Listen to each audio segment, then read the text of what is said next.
What's going on, guys? Welcome to another episode review for The Rising of the Shield Hero Season 2. This is episode 10, and with me, as always, I have Blue Spade. Mm-hmm. So this is actually the first episode in the entire series which doesn't feature Naofumi as the main character, surprisingly. I mean, I did mention this earlier that, that both Raphtalia and Naofumi's story are going to diverge at one point of the story, particularly in this part of the story because, of what I heard people who've read the light novel already. It was a good episode, just to show some development for Raphtalia, but I really felt like it could have been another episode longer. In fact, it's what I felt like, this entire season in particular. I just feel like things are going way too fast in this season. Yeah, I liked how it felt a little bit different from the other episodes we've seen. I liked how it kind of tried to develop Lark and his group a little bit, kind of showing different sides of for example, a different side to Glass that we haven't really seen before, kind of showing a little bit more about her. I did like the interaction in general with them and Raphtalia. We find out at the beginning of the episode that, they've been imprisoned. I forget exactly. Do you remember why they were imprisoned there? Because I don't remember it. So apparently, they fell into Kyo's trap as soon as they re-emerged into their world. Similarly, how Naofumi and the others were trapped into that infinite labyrinth. So I mean, technically, this is where Raphtalia was supposed to be at the beginning of this arc, if she was not with Naofumi in the first place. But I guess now they're really starting to get into this point of the story in which she finally interacts with Lark, Therese, and Glass, who she was originally supposed to be with at the start of this arc. So it's nice that we finally get to see their side of the story for the first time. Yeah, and of course Raphtalia kind of fills them in on what happened with Kizna and how they got out of the infinite labyrinth. I mean, Glass in particular seemed kind of concerned, or I guess happy to hear that Kizna actually escaped. Yeah, I mean, we already knew that, based on Kizna's explanation of how well she knew Glass in the first place. So it makes sense that she would have some kind of reaction to Kizna, being freed from the infinite labyrinth by Naofumi and Raphtalia. So eventually they do manage to easily escape that prison with Raphtalia using her illusionary magic to steal a talisman from a guard, which in turn helps Glass regain her magical abilities to blow a hole through the wall.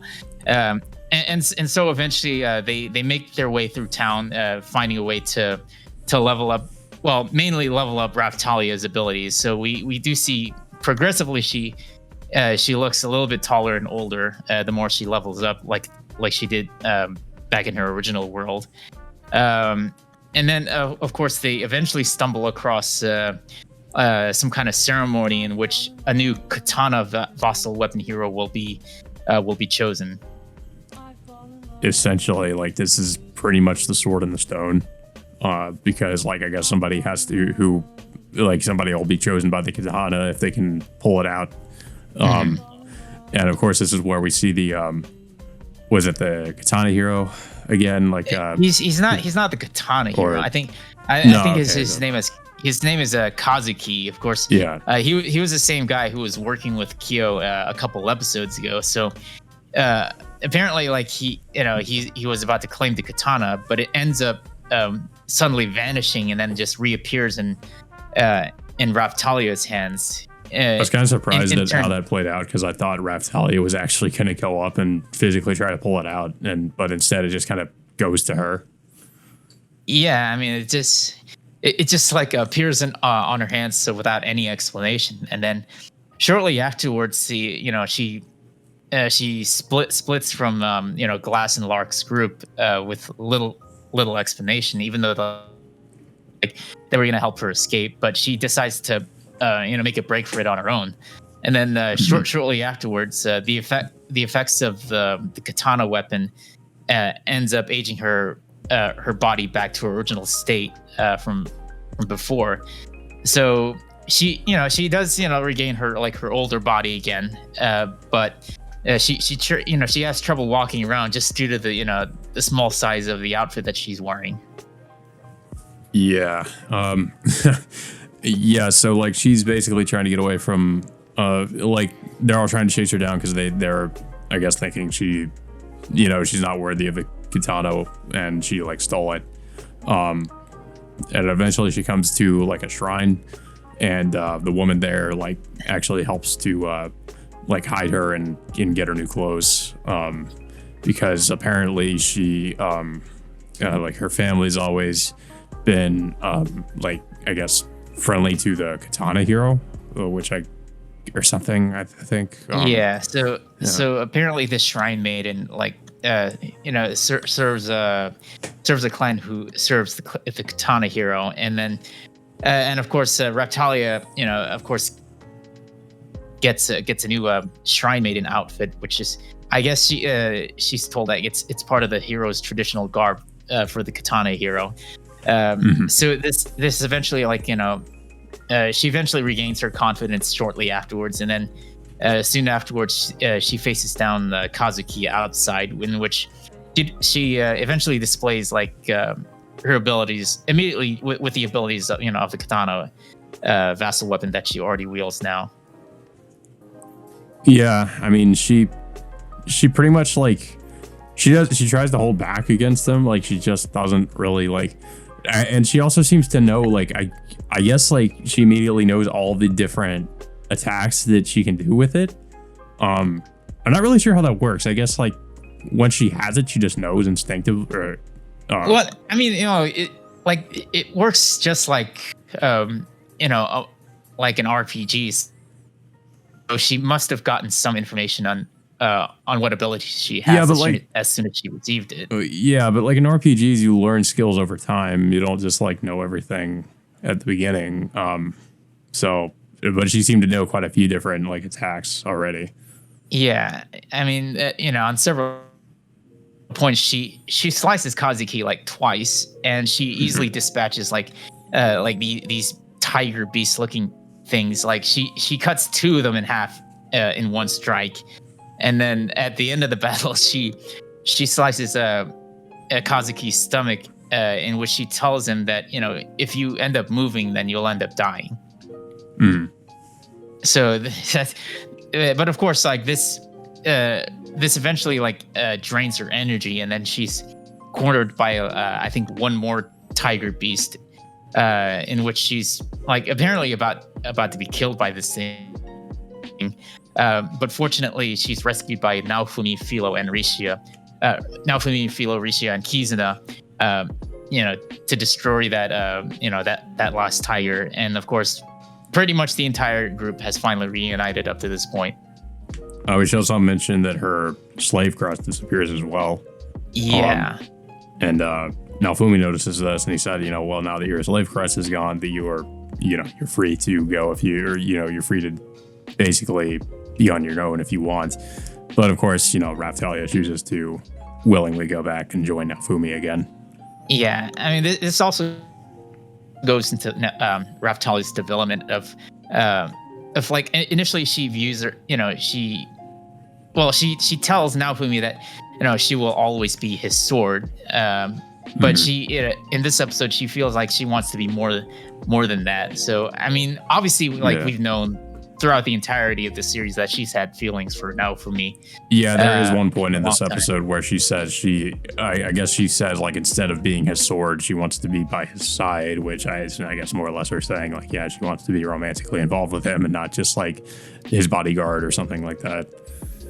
Yeah, I mean, well, as of right now, throughout the entire show, I don't think we've never seen Naofumi even return those feelings toward her as of right now. Not really, no.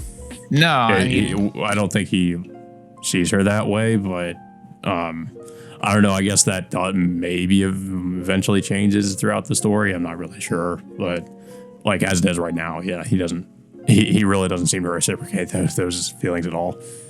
No, I mean it's been mostly one-sided, throughout the entire show. But yeah, as of right now, like, the entire group has finally reunited. After like since arriving in this world now. So now I'm guessing like the entire group is gonna have to eventually meet up with Lark, Therese, and Glass and find out how to go after Kyo next. Because that's pretty much where they're headed. I think we only have like 3 more episodes left this season. Yeah, that's probably where it's gonna go, especially considering we're getting close to the end.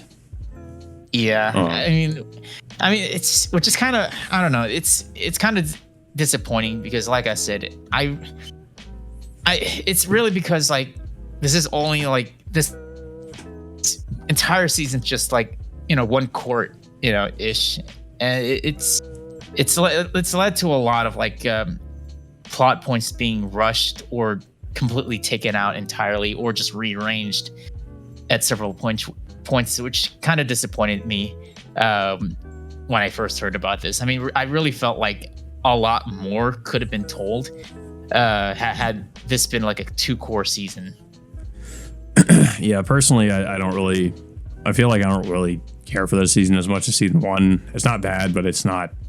It feels I don't know. It's not quite as compelling in terms of the plot and characters as season 1 was, in my opinion. I just felt a little bit more invested in what was happening. Here, it's like it feels kind of all over the place with where it's going. I mean, the Spirit Tortoise arc, I was a little bit disappointed, but I really feel a little bit more invested once they go into Glass's world, and then I definitely like this arc better than the Spirit Tortoise. It's more interesting to me what's going on, but yeah, the season being so short, it's like I feel like there's not really a lot of time to process what's happening and to really get it invested in what's going on. Because it really kind of feels that way too because of how it really seems much more fast paced, than season 1 in that regard. Yeah, I really feel like that there's more they could tell in Glass's world, like they did.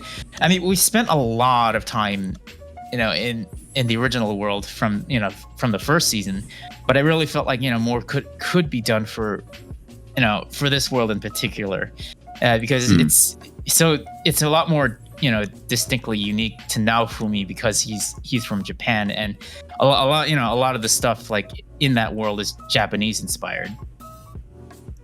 Yeah, I mean, I'm sure it probably feels more familiar to him, considering it's much it's more like feudal Japan. But yeah, I don't really have too much else to say about the episode. I did like it because it was more focused on Raphtalia as opposed to Naofumi, so that was like an interesting change. But yeah, I don't know if you have anything else to say about it.